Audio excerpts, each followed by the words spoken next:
तो दोस्तों भारत की तरफ से आत्मनिर्भर भारत के संकल्प को उठाने के बाद जहां पे कई सारे देशों को सदमा पहुंचा है और वो देश अपने हाथों से मल्टी बिलियन डॉलरों के डील लगातार भारतीय कंपनियों के सामने खोते जा रहा है, तो वहीं पे दोस्तों अब भारत की तरफ से फ्रांस, अमेरिका, ब्राजील जैसे देशों को आत्मनिर्भर भारत के संकल्प के तहत और एक बड़ा झटका देने का तैयारी कर लिया है। बेसिकली दोस्तों ये जो नया खबर है इसे सुनने के बाद फ्रांस, अमेरिका और ब्राजील जैसे देशों के गले का पानी सूखने वाला है, क्योंकि ये तीनों देश ही एक दूसरे के साथ महत्वपूर्ण भारतीय डिफेंस डीलों को साधने को लेकर जहां पे कंपटीशन कर रहा है, तो वहीं पे आत्मनिर्भर भारत के संकल्प के तहत इन डीलों को भी भारत इन देशों के हाथ से छीन सकता है। बेसिकली दोस्तों मैं यहाँ पे मिलिट्री ट्रांसपोर्ट एयरक्राफ्ट का बात कर रहा हूँ और आप लोगों को पता ही होगा कि भारत फिलहाल कई तरीके के हथियारों को निर्माण तो कर चुका है, लेकिन मिलिट्री ट्रांसपोर्ट एयरक्राफ्टों के मामले में भारत का सक्सेस संपूर्ण जीरो है। हालांकि छोटे आकार के एयरक्राफ्ट जैसे कि सारस जैसे एयरक्राफ्टों को भारत की तरफ से डेवलप किया जा रहा है, लेकिन ये भारत के आवश्यकता के 1 या 2% ही पूरा कर सकता है और मीडियम और बड़े आकार के एयरक्राफ्टों का आवश्यकता सबसे अधिक है। दोस्तों भारत के इस आवश्यकता को देखते हुए एयरबस कंपनी की तरफ से जहां पे C295 एयरक्राफ्टों के डील को जीत के भारत में इन एयरक्राफ्टों को निर्माण किया जा रहा है, तो वहीं पे मीडियम ट्रांसपोर्ट एयरक्राफ्टों का टेंडर जारी करने के बाद भारत के सामने ब्राजील और अमेरिका के द्वारा अपने अपने एयरक्राफ्टों का जहां पे प्रस्ताव रखा गया है, तो वहीं पे रशिया, यूक्रेन जैसे देश भी प्रयास तो चला रहा था, लेकिन लड़ाई के कारण शायद ये दोनों देश टेंडर से बाहर है। मीडियम ट्रांसपोर्ट एयरक्राफ्टों का टेंडर जारी करके भारत की तरफ से फ्रांस को भी झटका दिया गया है, क्योंकि एयरबस कंपनी के कोई भी एयरक्राफ्ट इस टेंडर में फिलहाल फिट नहीं बैठ रहा है। तो वहीं पे दोस्तों अब बाकी देशों को भी झटका लगने वाला है, क्योंकि बताया जा रहा है कि रीजनल ट्रांसपोर्ट एयरक्राफ्ट 90 के रूप में मतलब RTA 90 के रूप में भारत के द्वारा जो एयरलाइनरों का डेवलपमेंट किया जा रहा है, उसमें अब इंडियन एयरफोर्स और इंडियन नेवी के तरफ से भी समर्थन देने का बात कहा गया है। मतलब इन एयरक्राफ्टों का स्कोप अब इंडियन एयरफोर्स और इंडियन नेवी में शामिल होने का भी है। और दोस्तों अगर रीजनल ट्रांसपोर्ट एयरक्राफ्ट बनने के बाद इसके एक मिलिट्री वर्जन को भी तैयार कर लिया जाता है, तो आप समझ सकते होंगे कि किस तरीके से एम्बेरियर, लॉकहीड, बोइंग, एयरबस जैसे विदेशी कंपनियों को झटका मिलेगा। दोस्तों करंटली अगर देखा जाए तो नेशनल एरोस्पेस लैबोरेटरी के council of science and industrial research की तरफ से रीजनल ट्रांसपोर्ट एयरक्राफ्ट मतलब 90 सीट वाले ट्विन टर्बोप्रॉप एयरक्राफ्टों का एक प्रस्ताव रखा गया है और करंटली ये जो प्रोजेक्ट है ये डेफिनेशन फेज में है। रीजनल ट्रांसपोर्ट एयरक्राफ्ट को बनाने को लेके या फिर कहे तो फुल स्केल इंजीनियरिंग डेवलपमेंट को लेके फिलहाल गवर्नमेंट के क्लियरेंस का इंतजार है, लेकिन वहीं पे दोस्तों बताया ये भी जा रहा है कि इन एयरक्राफ्टों को लेके जिस तरीके से एयरफोर्स और इंडियन नेवी के अलावा एलियंस एयर के तरफ से भी इंटरेस्ट दिखाया जा रहा है, उससे इन एयरक्राफ्टों के संभावनाएं जहां पे बढ़ते जा रहा है, तो वहीं पे जल्द ही गवर्नमेंट की तरफ से भी इसे लेके कुछ ना कुछ डिसीजन किया जाएगा और एयरक्राफ्टों को तेज रफ्तार में बनाने को लेके भी काम शुरू कर दिया जाएगा। और दोस्तों हाल ही में centre for science and industrial research national aerospace laboratory के डायरेक्टर डॉक्टर अभय ए पाशलकर के तरफ से एक बयान में जानकारी दिया गया था कि इस तरीके के एयरक्राफ्टों को संपूर्ण रूप से डिजाइन और डेवलप करने के लिए कम से कम $2 बिलियन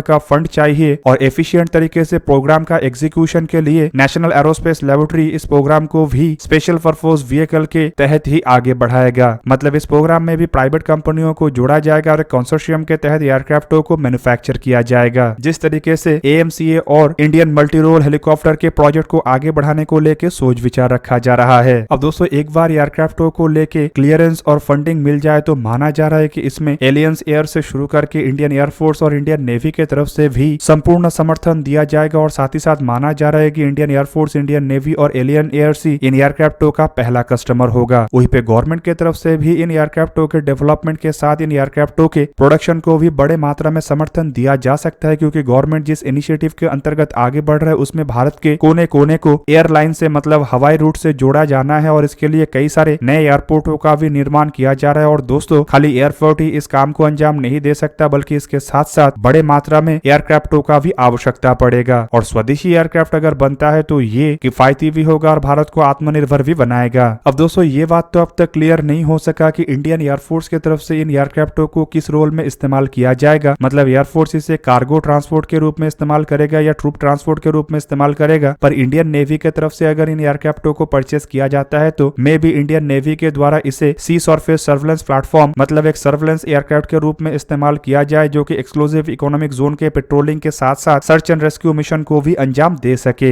हालांकि एयरफोर्स इन एयरक्राफ्टों को कार्गो और ट्रूप ट्रांसपोर्ट दोनों ही रोल में इस्तेमाल कर सकता है, जबकि इन एयरक्राफ्टों के एवैक्स और सर्वेलेंस एयरक्राफ्टों के रूप में भी परिवर्तन करने का संभावनाएं हैं। हालांकि शायद ये एयरक्राफ्ट आकार में उतना बड़ा ना हो जिससे कि इसे एक लॉन्ग रेंज के ऐसे एयरक्राफ्टों में कन्वर्ट किया जा सके, पर मिड रेंज के ऐसे एयरक्राफ्टों में इन एयरक्राफ्टों को कन्वर्ट करना आसान होगा। और दोस्तों इंडिया को बड़े मात्रा में ऐसे एयरक्राफ्टों का आवश्यकता है और फिलहाल इस तरीके के एयरक्राफ्टों के लिए भारत संपूर्ण रूप से विदेशी कंपनियों के ऊपर ही निर्भरशील है। दोस्तों आरटीए मतलब रीजनल ट्रांसपोर्ट एयरक्राफ्ट 90 एयरक्राफ्टों को एक मॉडर्न एयरक्राफ्ट के रूप में बनाया जाएगा, जिसमें कि ग्लास कॉकपिट के साथ साथ 5 एलईडी स्क्रीन होगा और इसके साथ साथ इसमें commercial of the sale component और कई तरीके के हाई रेजोल्यूशन ग्राफिक्स कंपोनेंट भी होगा। इसमें इंजन के रूप में 2 pretty Whitney Canada PW100 PW150 engine का इस्तेमाल किया जाएगा और रिपोर्ट के मुताबिक ये जो एयरक्राफ्ट है ये अधिकतम 550 किलोमीटर पर आवर की रफ्तार में उड़ान भर सकेगा। दोस्तों इस तरीके के एयरक्राफ्टों को सिविलियन मार्केट के लिए डेवलप करने पे सबसे बड़ा झटका जहां पे बोइंग और एयरबस जैसे कंपनी को मिलेगा, क्योंकि ये दोनों ही कंपनी फिलहाल भारत को इस तरीके के एयरक्राफ्टों का सप्लाई कर रहा है और सालाना कई मिलियन डॉलर इवन कई बिलियन डॉलर तक कमा रहा है। जबकि मिलिट्री रूप में इसे अगर बनाया जाता है तो ये बोइंग और एयरबस जैसे कंपनियों के साथ साथ एम्बेरियर जैसे कंपनियों को भी झटका देगा, क्योंकि तीनों ही कंपनी फिलहाल भारत के मिलिट्री एयरक्राफ्टों के डील को हासिल करने का प्रयास कर रहा है और ऐसे एयरक्राफ्टों को मिलिट्री एयरक्राफ्टों में कन्वर्ट करने पे हो सकता है मीडियम ट्रांसपोर्ट एयरक्राफ्ट के टेंडर में असर ना पड़े, लेकिन आने वाले समय में भारत अगर इसी रेंज के या फिर कहते इसी कैपेबिलिटी के किसी एयरक्राफ्टों को खरीदने का इरादा बनाता है तो इन तीनों कंपनियों में से किसी भी कंपनी का संभावना नहीं रहेगा, बल्कि ये संपूर्ण जरूरत को स्वदेशी ये रीजनल ट्रांसपोर्ट एयरक्राफ्ट के मिलिट्री वर्जन से ही पूरा किया जाएगा। इवन दोस्तों एवैक्स और एरियल रिफ्यूलर और सर्वेलेंस एयरक्राफ्ट के रूप में भारत जिन एयरक्राफ्टों को अन्य देशों से परचेस कर रहा था वो भी एक तरीके से समाप्त हो जाएगा और एयरफोर्स और नेवी के ये सभी आवश्यकता संपूर्ण मतलब 100% स्वदेशी तरीके से पूरा हो सकेगा। दोस्तों स्वदेशीकरण का बात हो ही रहा है तो मैं आप लोगों को और एक खबर के बारे में बता दूं जो कि रशियन एयरक्राफ्ट और हेलीकॉप्टर को लेके है, जिसमें कि प्राइवेट कंपनी मेंटेनेंस में भूमिका निभाने जा रहा है। इंडियन एयरफोर्स की तरफ से फिलहाल प्लान बनाया जा रहा है कि किस तरीके से रशियन एयरक्राफ्ट और हेलीकॉप्टरों के मेंटेनेंस के सेक्टर में प्राइवेट कंपनियों को शामिल किया जाए, जिससे कि इन इक्विपमेंटों के मेंटेनेंस आसान हो और जल्द से जल्द मेंटेनेंस हो सके। दोस्तों आप सब लोगों को पता ही होगा कि रशिया और यूक्रेन के लड़ाई के कारण रशिया ठीक तरीके से भारत को हथियारों के स्पेयर पार्ट सप्लाई नहीं कर पा रहा है। भारत में कई तरीके के रशियन एयरक्राफ्ट और हेलीकॉप्टरों का इस्तेमाल होता है, जिनमें इंडियन एयरफोर्स के प्रमुख फाइटर एयरक्राफ्टों का बेड़ा जैसे कि सुखोई 30 MKI MiG-29 जैसे एयरक्राफ्ट तो है ही, साथ में ट्रांसपोर्ट एयरक्राफ्ट में इल्यूजन 76 और एंटोनोव AN-32 जैसे एयरक्राफ्ट भी है और इंडियन आर्मी और एयरफोर्स में इस्तेमाल होने वाले सबसे अधिक मात्रा का हेलीकॉप्टर Mi-17 भी है। और इन सभी हथियारों के मेंटेनेंस और रिपेयर में अब इंडियन एयरफोर्स के द्वारा प्राइवेट सेक्टर कंपनियों को शामिल करने का तैयारी किया जा रहा है, ताकि एफिशिएंट तरीके से तय समय पे इन सभी हथियारों का मेंटेनेंस हो सके और इंडियन एयरफोर्स को हथियारों के कमी से या फिर मेंटेनेंस के कमी से गुजरना ना पड़े। दोस्तों इससे पहले ऐसे एयरक्राफ्ट या हेलीकॉप्टरों के मेंटेनेंस के लिए जहां पे रशिया से स्पेयर पार्ट्स आता था, तो वहीं पे अब भारत के जो स्टेट ओन कंपनी है उनके द्वारा ही ऐसे स्पेयर पार्ट्स का निर्माण किया जा रहा है। मतलब एक तरीके से आप कह सकते हैं कि स्टेट ओन कंपनी मतलब गवर्नमेंट के कंपनी स्पेयर पार्ट्स को निर्माण करने के काम को जहां पे अंजाम देगा, तो वहीं पे प्राइवेट कंपनी गवर्नमेंट कंपनी के अब तक के काम मतलब मेंटेनेंस के काम को अंजाम देगा। यहाँ पे दोस्तों मेंटेनेंस से एक बात ये भी इंश्योर होगा कि अन्य देश जो कि इस तरीके के सिमिलर हथियारों का इस्तेमाल करता है और रशिया उन देशों को भी स्पेयर पार्ट्स का सप्लाई नहीं कर पा रहा है, तो वो देश भी भारत में आके अपने हथियारों का मेंटेनेंस कर सकेगा। और दोस्तों इससे एक तरीके से रेवेन्यू भी जनरेट होगा और दूसरी तरफ अगर देखा जाए तो भारत में हथियारों के मैन्युफैक्चरिंग में प्राइवेट कंपनियों के भागीदारी से नए हथियारों के डेवलपमेंट में भी आसानी आएगा।